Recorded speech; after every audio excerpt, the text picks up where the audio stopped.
Prabowo mau kirim pasukan ke Gaza, emang bisa? Konflik yang terjadi di Gaza, Palestina masih terus mendapatkan sorotan dan kecaman dari berbagai pihak, apalagi setelah Israel membombardir Rafah yang menewaskan sekitar 50 pengungsi. Rafah yang harusnya jadi zona aman untuk para pengungsi, malah jadi kuburan untuk mereka. Kejadian ini juga menambah jumlah korban dari sisi Palestina yang saat ini sudah berada di angka 36.000 orang. Gara-gara serangan Israel ke Rafah, hashtag All Eyes on Rafah bergema di seluruh media sosial dan diposting lebih dari 30 juta kali. Nggak cuma itu aja, satu persatu negara di Eropa juga mulai mengakui kedaulatan Palestina sebagai entitas negara. Irlandia, Spanyol, dan Norwegia jadi trio Uni Eropa pertama di tahun 2024 yang mengakui Palestina. Beberapa negara lainnya kayak Slovenia dan Prancis juga kelihatan udah on the way nih buat nyusul negara-negara tadi. Dampaknya kayak gimana buat Palestina? Gue taruh linknya di atas sini ya biar kalian bisa nonton full. Menteri Pertahanan Prabowo Subianto beberapa hari lalu menghadiri Shangri-La Dialogue di Singapura yang diselenggarakan oleh The International Institute for Strategic Studies atau IISS. Di acara yang berfokus kepada diskusi pertahanan ini, Prabowo menyampaikan beberapa pandangan yang mengejutkan soal konflik di Gaza. Emang Prabowo bilang apa ya? Jadi di pidatonya kemarin Menteri Pertahanan kita bilang kalau Indonesia akan terus berupaya memberikan bantuan kemanusiaan ke Gaza. Bahkan Indonesia juga siap buat ngirim pasukan ke Gaza demi memberi perlindungan dan keamanan kepada semua orang serta memantau upaya gencatan senjata antara Israel dan Hamas. Negara kita juga katanya siap untuk mengirimkan tenaga medis dan bersedia untuk mengevakuasi sekitar 1.000 pasien dan merawat korban. Pernyataan Prabowo Subianto ini bukan tanpa sebab. Soalnya dia sendiri merasa bahwa serangan mematikan yang dilakukan oleh negara Zionis itu sangatlah tragis. Dia juga bilang perlu ada investigasi menyeluruh biar tragedi kemanusiaan semacam ini enggak terjadi lagi. Nah mungkin teman-teman pada nanya, emang kita bisa ya ngirim pasukan ke sana? Jawabannya bisa banget.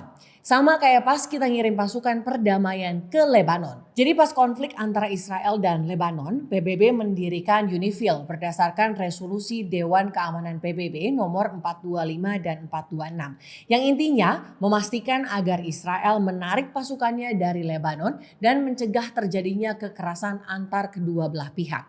Nah Indonesia mulai mengirimkan pasukannya ke Lebanon pas tahun 2006 melalui kontingen Garuda.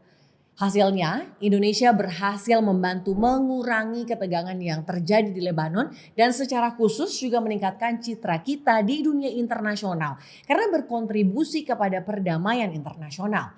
Nah pertanyaannya, gimana nih mekanismenya kalau kita mau ngirim pasukan ke Gaza? Jadi biasanya pasukan perdamaian itu dikirim melalui wadah internasional, contohnya melalui Dewan Keamanan PBB. Jadi nanti PBB akan ngeluarin resolusi yang isinya akan mengirimkan pasukan perdamaian setelah adanya observasi. Nanti negara-negara anggota PBB akan diminta untuk ikut berpartisipasi dengan menyumbang pasukan atau sumber daya lainnya sesuai kemampuannya masing-masing. Nah dari sini kita bisa tuh ngirim pasukan perdamaian ke Gaza buat memberi keamanan. Tapi tantangannya di sini adalah ada negara yang punya hak veto dan Amerika Serikat adalah salah satunya. Kalau Amerika enggak setuju, ya bisa-bisa enggak keluar tuh resolusinya. Atau seminimal mungkin Amerika Serikat harus abstain pas voting resolusi PBB biar resolusinya bisa lolos. Makanya nggak heran kalau Menhan Prabowo juga menekankan pentingnya dialog diplomatik dan kerjasama demi mewujudkan two-state solution untuk mencapai perdamaian, keamanan, stabilitas, dan kesejahteraan internasional. Pidato Menhan kita di Shangri-La Dialogue ternyata dapat apresiasi dari mantan Presiden Indonesia Susilo Bambang Yudhoyono. Di Twitter pribadinya, SBY bilang pidato Prabowo Subianto strong and beautiful, sekaligus menunjukkan bukti adanya keteguhan sikap dan inisiatif dari pemimpin Indonesia untuk mengatasi peperangan di Gaza.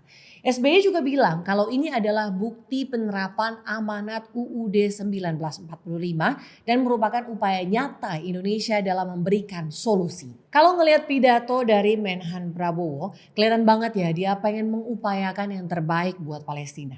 Sebelumnya Menhan Prabowo juga pernah ngirim kapal kemanusiaan TNI buat ngasih bantuan kemanusiaan ke Gaza. Dan gue mendukung banget upaya yang disampaikan sama Prabowo Subianto untuk mengirimkan bantuan seperti pasukan perdamaian atau tenaga medis ke sana. Karena emang konflik di Gaza bisa gue bilang udah urgent banget karena makan banyak korban. Belum lagi kelakuan Israel yang makin menjadi-jadi dan melanggar hukum serta norma internasional. Kalaupun nantinya kita ternyata nggak bisa ngirim pasukan ke sana, tapi bisa ngasih bantuan medis atau bantuan kemanusiaan lainnya, seenggaknya udah jadi langkah yang oke banget buat bantu saudara kita di sana. Minimal bisa meringankan beban mereka. Nah, kalau kalian sendiri setuju nggak kita ngirim pasukan perdamaian ke Gaza? Komen di bawah ya.